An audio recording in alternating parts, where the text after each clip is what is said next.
सुप्रभात, नमस्कार, आदाब, सत श्री अकाल, गुड मॉर्निंग दोस्तों। ये है आपका अपना प्रिय डॉक्टर आदि कश्यप, मुंबईचा माणूस, और आपके लिए लेकर आया आपका मनपसंद प्रोग्राम पॉजिटिव कर्मा। दोस्तों आज है एपिसोड नंबर 1083 और आज स्थान है, आप देख सकते हैं, मैं ताज विवांता पंजिम यानी कि गोवा की जो राजधानी है वहां पर ताज विवांता होटल है, वहां से शूट कर रहा हूं। आप देख सकते हैं होटल, यहां पे बाहर ही खड़ा हूं, चाय पी रहा हूं, चाय की चुस्कियां ले रहा हूं। और आज का जो प्रोग्राम है बहुत ही विशेष प्रोग्राम है, एक बार फिर से, जिसमें हम बातें करेंगे भाई बहन जो इनके रिश्ते होते हैं, इसकी महत्वता को, अपनेपन के एहसास को। लेकिन उससे पहले दोस्तों, जो ज्ञानी इंसान होता है उसे आप समझा सकते हैं, जो अज्ञानी होता है उसे भी आप समझा सकते हैं, लेकिन जो अभिमानी होता है उसे कोई नहीं समझा सकता, उसे सिर्फ वक्त समझा सकता है। इसलिए कभी भी अभिमान मत कीजिए, क्योंकि वक्त बहुत ही बलवान होता है, वो आपको समझा सकता है। हमेशा एक अच्छे इंसान की तरह अगर कुछ अच्छी बातें होती है उसे ग्रहण कीजिएगा। दोस्तों ज़्यादा समय नहीं लेता हूं, शुरुआत करता हूं आज के डॉक्टर आदि विशेष। कुछ अलग हो जाए, भेजने वाली हमारी बहुत अच्छी दोस्त उज्जवल वशिष्ठ, दिल्ली से एक कलाकार है, एक फाइन आर्ट की बहुत बड़ी सीनियर आर्टिस्ट है, और साथ में she is associated with so many activities that includes the smart film city in Goa. तो दोस्तों अब मैं शुरुआत करता हूं इस कहानी की कुछ इस प्रकार। जाइएगा मत, ब्रेक के बाद मिलते हैं, धन्यवाद। जी हाँ दोस्तों, आज का जो कथन है उसका शीर्षक है भाई बहन, एक सच्चा कथन है। मुझे उम्मीद है कि आप इसे पसंद करेंगे। शुरुआत करता हूं इसकी कुछ इस प्रकार। मैं ये महसूस करता हूं कि जब हम बूढ़े हो जाते हैं तो भाई और बहन हमारे माता पिता द्वारा छोड़े गए सबसे कीमती उपहार होते हैं।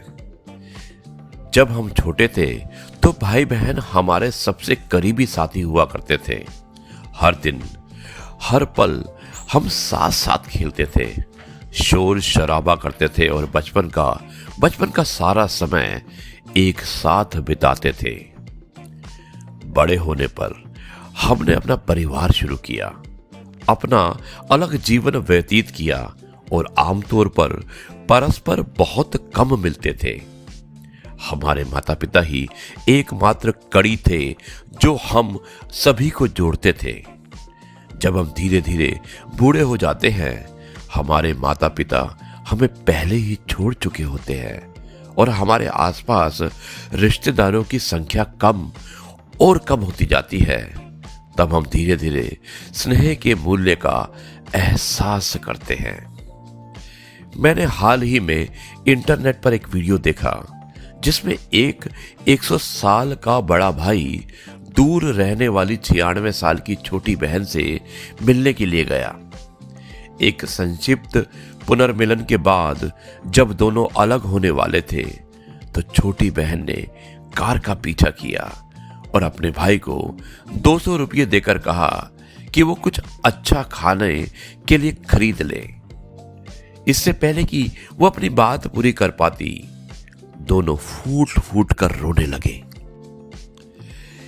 ऐसे नेटिजन्स थे जिन्होंने टिप्पणी की कि ये वास्तव में बहुत भाग्यशाली है, इतनी बड़ी उम्र में भी भाई बहन होते हैं। हाँ, बूढ़े होने के बाद ही पता चलता है कि इस दुनिया में खून से जुड़े किसी का होना कितना जरूरी है। जब आप बूढ़े हो जाते हैं और आपके माता पिता दोनों चले जाते हैं तो आपके भाई बहन इस दुनिया के सबसे करीबी लोग होते हैं।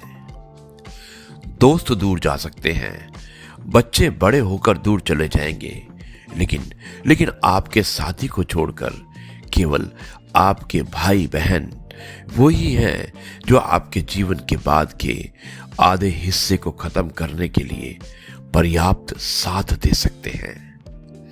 जब हम बूढ़े हो जाते हैं तब भी भाई बहन के लिए एक साथ इकट्ठा होना एक प्रकार की बड़ी खुशी होती है। उनके साथ रहने में हमें जो गर्मजोशी की कमी नहीं होगी, हम किसी भी कठिनाई से नहीं डरेंगे और वृद्धावस्था में पहुंचकर कृपया अपने भाइयों और बहनों पर दया करेंगी। इससे कोई फर्क नहीं पड़ता कि अतीत में क्या अप्रिय रहा होगा। भाइयों और बहनों को अधिक सहिष्णु और एक दूसरे को क्षमा करना चाहिए।